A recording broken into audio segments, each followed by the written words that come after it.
We've all been there. You hit that HDMI wall. The 20-foot cliff. Exactly. You get past that and the signal just falls apart. Mm.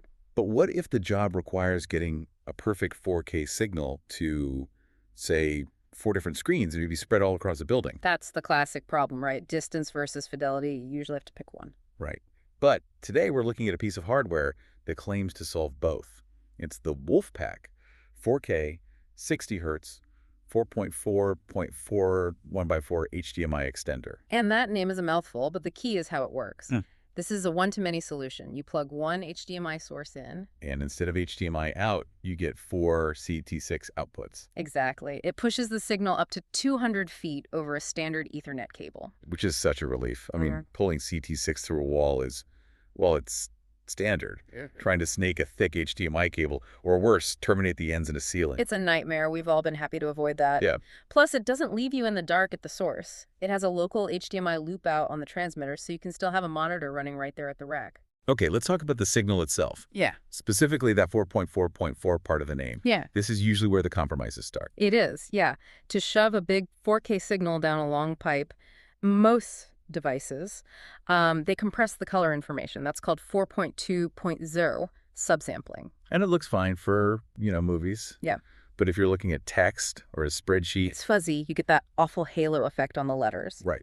This WolfPack unit keeps the full uncompressed RGB signal. That's the 4.4.4.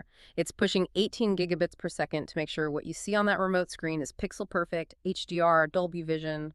It's all there. Okay, but pushing that much data usually means a lot of power. Am I going to be hunting for power outlets behind all my nice wall-mounted TVs to run the little receiver boxes? And that's the best part. No! It uses PESI. Power over cable. Spot on. The main transmitter unit powers all 4 of the receivers right through the network cable. So the receiver units are basically passive. You just plug them in and go. That's it. It makes for an incredibly clean installation. No power bricks to try and hide behind a flat panel. That solves the physical headache. But what about the compatibility headache? If I have a shiny new 4K projector, but also an old 1080p monitor in the lobby, does the whole system get dragged down to 1080p? The lowest common denominator problem. Yeah, historically it would. I thought so. But this unit has auto-scaling, so it actually communicates with each display on its own.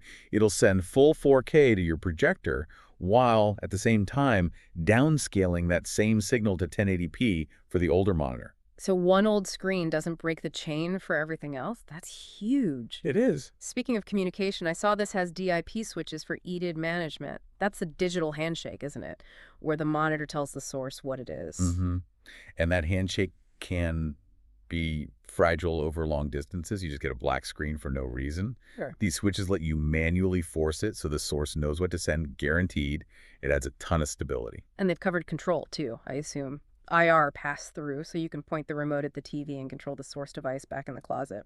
Yep, the IR signal travels backward from the TV to the source. It even handles audio de-embedding, so if you need to pull the sound out for a separate amplifier at the rack, there's a 3.5mm jack ready to go.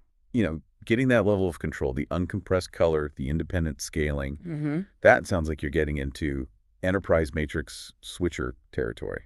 Which can cost thousands and often needs complex programming, right? Absolutely. This unit has an MSRP of around $400. It just replaces all that complexity with something that's basically plug and play. It really feels like it bridges that gap between consumer gear and pro infrastructure.